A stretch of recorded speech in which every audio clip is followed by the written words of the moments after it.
Bismillahirrahmanirrahim. Assalamualaikum warahmatullahi wabarakatuh. Alhamdulillah wa syukurillah.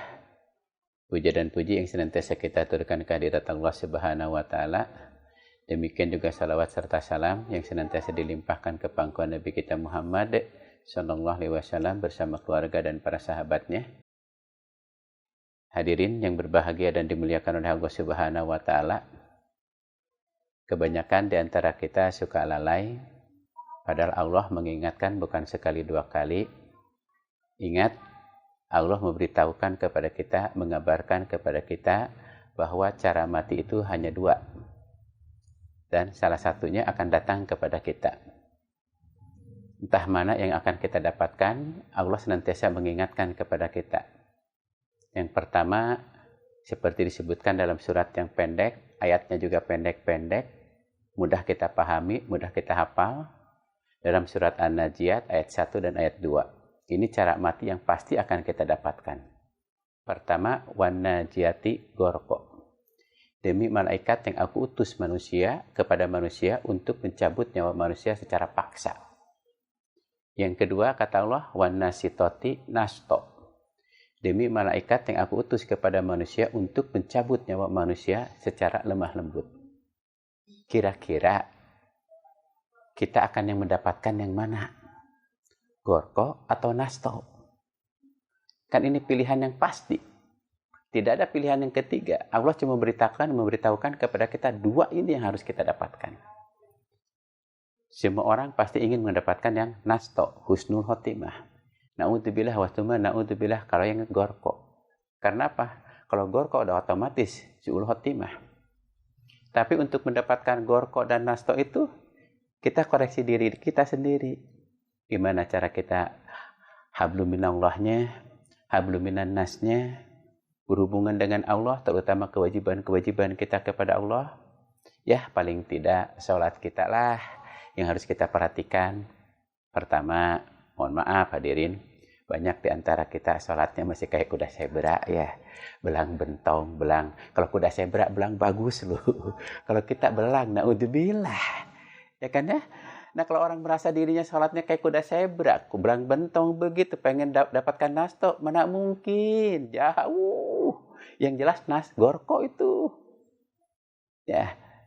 Maka ingat, Rasulullah mengatakan kepada kita tidak akan dicabut nyawa seseorang sebelum dia dengan tahu persis tempatnya di surga apa di neraka. Maksudnya di surga dan neraka, gorko apa nasto itu tadi.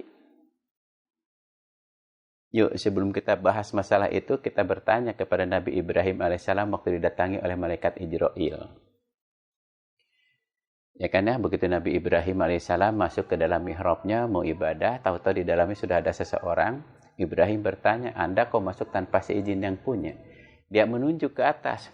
Kalau gitu Anda siapa? Saya Ijrail. Wah gemeter tuh Ibrahim. Ya, siapapun orang yang mendengar nama Ijrail pasti takut. Maka Ibrahim bertanya, ya Ijrail, Anda datang ke sini untuk bersilaturahmi atau untuk mencabut nyawaku? Kalau nanti Ijrail datang kepada kita, kira-kira bisa nggak kita ngomong gitu ya? Ya Ijrail, Anda datang ke sini untuk mencabut nyawaku atau untuk bersilaturahmi? Apa jawab Ijrail? Mau mampus aja masih nanya, lu nggak tahu diri, dasar lu. Kan gitu ya? Ya kan ya? Itu Nabi Ibrahim, Nabi Khalilullah, lain dengan kita, nggak ada apa-apanya kita di hadapan Allah Subhanahu wa taala. Ya kan?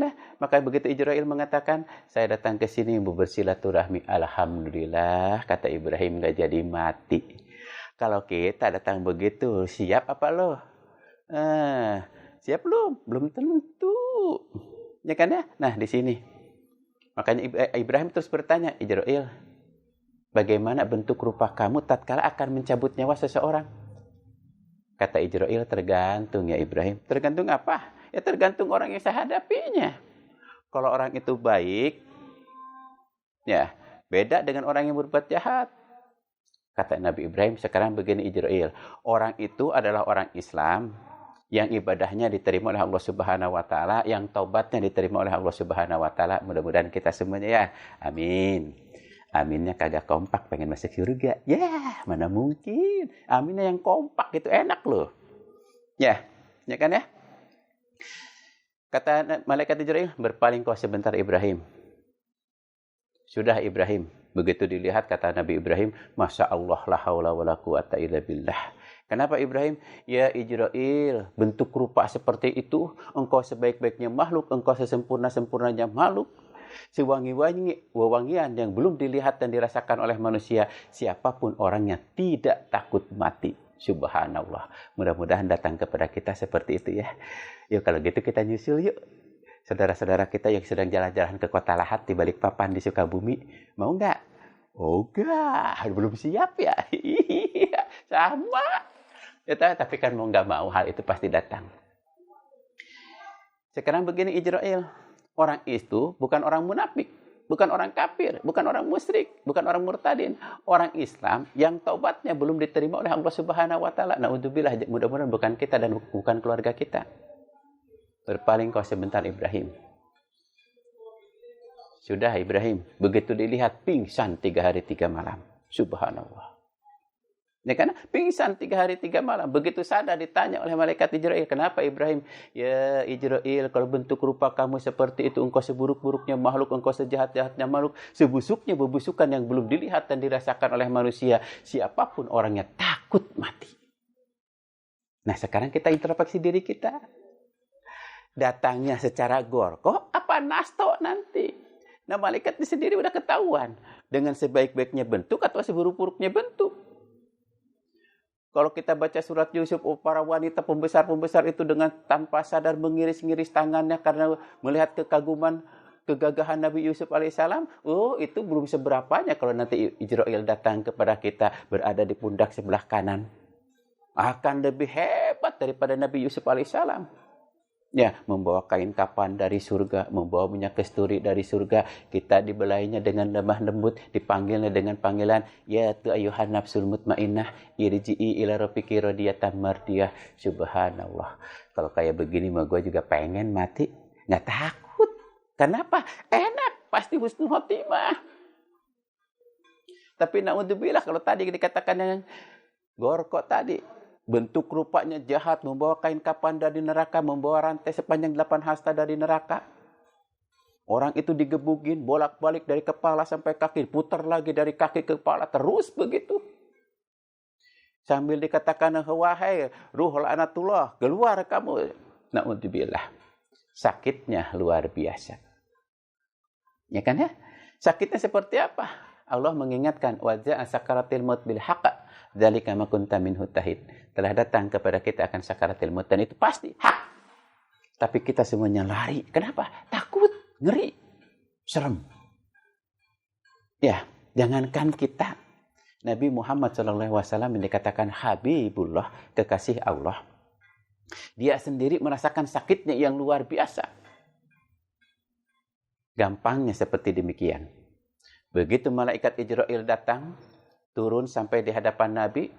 Nabi bertanya kepada malaikat Ijrail, Ijrail, kamu datang ke sini menengok aku yang sedang sakit atau yang mau mencabut nyawaku? Dua-duanya ya Nabi.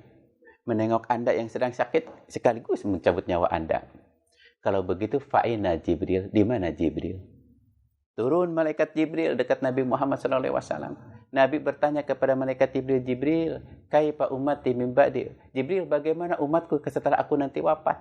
Apa kata malaikat Jibril? Itu urusan Allah, bukan urusan kita. Umatmu ada di tangan Allah Subhanahu wa taala, bukan urusan kita.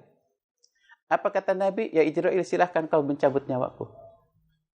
Ya, begitu Ijrail akan mencabut nyawa, pasti mencabut nyawanya adalah lemah lembut karena yang dihadapi adalah Habibullah, kekasih Allah.